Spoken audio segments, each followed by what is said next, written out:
Pada hari ini saya berbicara mengenai darah, yaitu darah Yesus dicurahkan untuk keselamatan kita, untuk penebusan kita, untuk melayakkan kita berdoa kepada Tuhan, untuk menyucikan kita, untuk melindungi kita.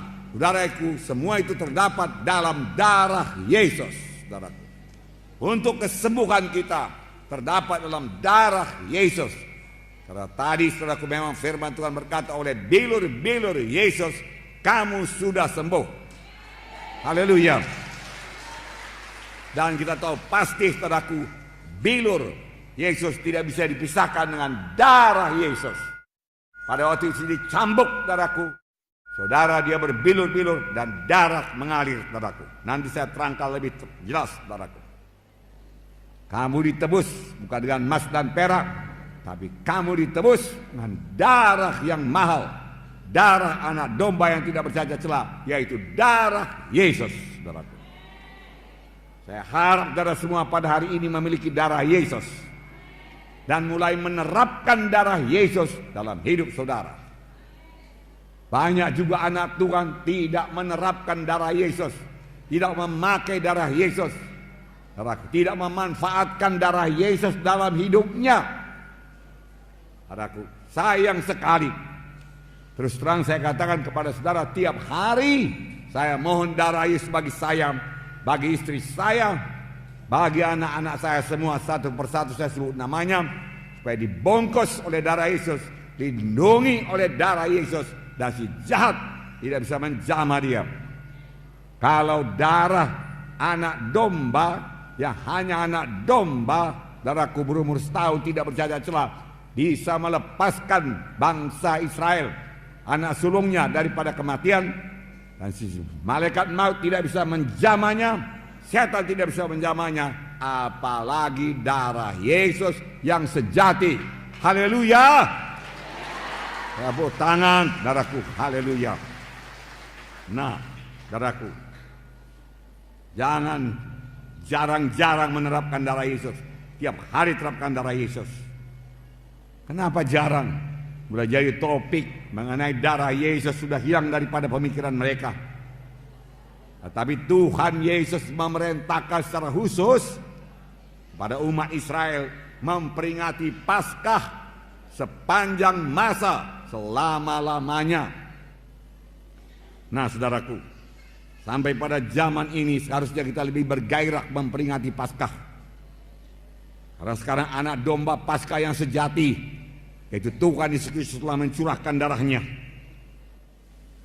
Nah, saudaraku yang kasih dalam nama Yesus, untuk tinggal saudaraku dalam Yesus perlu darah Yesus.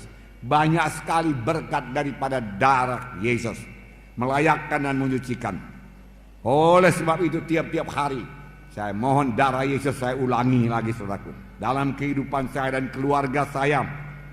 Dan ini membawa berkat yang besar bagi keluarga kami, perlindungan Tuhan yang teguh, sehingga setan tidak berkuasa menjamah kami. Dengan darah Yesus kita bisa bersekutu intim dengan Tuhan. Dengan darah Yesus kita disucikan, dan kita dapat masuk hadirat Tuhan. Ku masuk ruang Maha Kudus dengan bersalut darah Yesus. Maka Bapa di sorga, Tuhan tidak bisa menolak kita, karena dia darahnya yang kudus. Saya tidak kudus, tetapi darah Yesus mengkuduskan saya, saudaraku. Lalu kita sampaikan doa kita. Kita layak buat berdoa, masuk dalam ruang Maha Kudus. Pada waktu Yesus mati di kayu salib, saudaraku, tirai dalam bait Allah terbelah dua dari atas ke bawah, yang memisahkan bilik suci dan bilik Maha Suci. Bisa masuk bilik Maha Suci, bertemu dengan Allah Bapa dengan bersalut oleh darah Yesus. Jalan lain tidak ada. Haleluya saudaraku. Inilah kuasa darah saudaraku. Saudaraku yang kasih dalam nama Yesus. Dan firman Tuhan berkata, jikalau kamu tinggal dalam aku dan aku dalam kamu, mintalah pada apa saja yang kamu kehendaki, aku akan berikan kepadamu. Tinggal dalam Yesus dengan darah Yesus melayakkan kita. Dan firman Tuhan tinggal dalam saya, tinggal dalam saudara, terutama mengenai darah Yesus. kita mengerti, dan kita percaya, dan kita terapkan dalam hidup kita, saudaraku, mintalah apa saja yang kamu kehendaki, maka kamu akan memperolehnya. Saya sudah minta kepada Tuhan keselamatan jiwa-jiwa pada malam ini, kesembuhan jiwa-jiwa pada malam ini, mujizat Tuhan terjadi pada malam ini. Haleluya, saudaraku. Dan Tuhan akan mengabulkannya. Tuhan akan mengabulkannya. Haleluya. Tepuk tangannya meriah, saudaraku. Haleluya. Terima kasih Tuhan Yesus. Haleluya Tuhan. Terima kasih Tuhan. Tuhan membedakan umat pilihannya dengan bukan umat pilihannya. Ada 9 tulah yang menimpa tanah Mesir sebelum tulah yang ke-10 yang membebaskan dia daripada perbudakan Mesir. Tulah pertama, air menjadi darah. Kalau sekarang kita buka keran, keluar darah. Kalau sekarang kita gali sumur, keluar darah. Kalau begitu kita pergi sungai Delhi jadi darah. Ke sungai Babura jadi darah. Darah, saudaraku. Bau sekali, saudaraku. Mana-mana, saudaraku. Tentu sangat susah, saudaraku. Nah, ini jadi di tanah Mesir. Firaun berkata, oke, berangkat kalian, berangkat. Tapi lenyapkan dulu darah ini. Lalu Musa berdoa, saudaraku, berubah kembali jadi air. Datang tulah kedua, yaitu katak memenuhi tanah Mesir. Katak memenuhi tanah Mesir, bukan ulat bulu ya. Katak, di mana-mana katak, tempat tidur katak. Saudara buka peti es, katak, saudaraku. Saudara angkat, saudaraku, tudung saji, melihat makanan, dalamnya ada katak, saudaraku. Saudara mau tidur, ada katak, saudaraku. Katak di mana-mana, saudaraku. Di ruang tamu ada katak, saudaraku. Katak. Firaun berkata, berangkat. Ya, saya bebaskan dari katak ini. Katak mati semua, saudaraku. Bau busuk memenuhi tanah Mesir. Itulah ketiga nyamuk yang sangat banyak. Bahkan debu menjadi nyamuk di tanah Mesir. Firaun masih meraskan hatinya. Tulah keempat lalat pikat. Tulah kelima penyakit sampar pada ternak. Firaun meraskan hatinya, tidak bisa pergi. Tulah keenam bisul, saudaraku. Bisul. Dokter juga kena bisul, saudaraku. Semua kena bisul, saudaraku. Bisul di mana-mana. Wah, luar biasa, saudaraku. Saya belum pernah melihat yang seperti ini, saudaraku. Juga tidak bisa bebas. Tulah ke-7 hujan es. Tulah ke-8 belalang. Tulah ke-9 seluruh Mesir gelap gulita. Gelap gulita. Tangan tidak bisa dilihat, saudaraku. Begitu gelap gulita, saudaraku. Tibalah tulah yang ke-10 yang membebaskan bangsa Israel, yaitu kematian anak sulung dari manusia dan binatang. Tuhan menyuruh malaikat maut menjalani seluruh tanah Mesir. Di mana saja rumah, di mana tidak ada tanda darah, saudaraku, saudara, ada kematian. Apakah Tuhan tidak bisa membedakan yang mana bangsa Israel, mana bangsa pilihannya dan bangsa Mesir? Tentu saja bisa. Tuhan kenal semuanya. Tapi mengapa Tuhan menyuruh sembelih domba Paskah? Karena Tuhan mau mengajarkan satu prinsip keselamatan, saudaraku, prinsip kebebasan daripada kematian. Prinsip untuk beroleh hidup yang kekal, yaitu melalui darah. Diajarkannya kepada bangsa pilihannya melalui darah anak domba. Dia mau mengajarkan penebusan hanya oleh darah, keselamatan hanya oleh darah, kehidupan hanya oleh darah. Darah anak domba, saudaraku. Nah, saudaraku, Tuhan memberikan perintah khusus, dan sepanjang mereka mentaatinya, mereka bebas daripada kematian. Yang menentukan hidup atau mati, darah anak domba.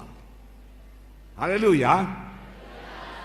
Sampai sekarang yang menentukan keselamatan saudara ialah darah anak domba Allah yang sejati, yaitu darah Yesus. Itu sebabnya setan tidak senang kalau saya berkhotbah, saudaraku, mengenai darah domba Paskah, darah domba Allah yang menyelamatkan. Bukan kebaikan kita, bukan sumbangan kita, bukan amal-amal kita, bukan perbuatan baik kita, tetapi kamu, bukan uang kita, bukan harta kita, saudaraku, bukan korban kita kepada gereja, saudaraku, bukan itu yang menyelamatkan, bukan itu yang membawa ke sorga. Semua itu baik dan disukai Tuhan, tapi ibarat jembatan tadi tidak 1/10 pun membawa kita ke sorga, saudaraku. Yang sanggup membawa kita ke sorga hanya satu, yaitu darah anak domba Paskah yang sejati, yaitu darah Yesus. Saudaraku, tepuk tangan saudaraku. Haleluya. Hanya melalui Yesus kita selamat. Tidak ada jalan yang lain ke sorga. Tuhan sendiri berkata, akulah jalan dan kebenaran dan hidup. Seorang pun tidak sampai kepada Bapa kalau tidak melalui aku. Hanya Yesus jalan ke sorga. Haleluya. Miliki Yesus pada hari ini. Terima darah Yesus pada hari ini. Haleluya. Haleluya. Ucapkan apa yang saya ucapkan. Haleluya Tuhan Yesus. Pada hari ini saya terima darah Yesus untuk menebus saya. Tiap-tiap hari saya terapkan darah Yesus untuk melindungi saya dengan salutan darah Yesus. Si jahat, setan iblis, kematian tidak bisa menjamah saya. Saya percaya Tuhan, hanya Yesus jalan ke sorga. Saya percaya Tuhan, oleh bilur Yesus saya disembuhkan. Haleluya. Tepuk tangan padaku. Haleluya. 1 Petrus 1:18-19 berkata, sebab kamu tahu bahwa kamu telah ditebus dari cara hidup yang sia-sia yang kamu warisi dari nenek moyangmu, bukan dengan barang yang fana, bukan pula dengan perak atau emas, melainkan dengan darah yang mahal, yaitu darah Kristus yang sama seperti darah anak domba dan tidak bernoda, tidak bercacat. Kamu ditebus bukan dengan emas dan perak, dari perbuatanmu yang sia-sia, dari dosamu, dari penyembahan berhalamu, dari pemberontakanmu, dari ketidakpedulianmu kepada jalan Tuhan, dari segala tipu dayamu, dari segala dosamu. Bukan dengan emas dan perak, bukan dengan hartamu. Kau persembahkan seluruh hartamu, tidak bisa menebus engkau. Tapi engkau ditebus hanya dengan darah anak domba yang tidak bercacat celah, yaitu darah Yesus. Haleluya. Setelah saudara dengarkan firman Tuhan ini, adakah saudara percayakan darah Yesus? Darah Yesus berkuasa, amin. Membungkus saudara pada saat ini, amin. Haleluya.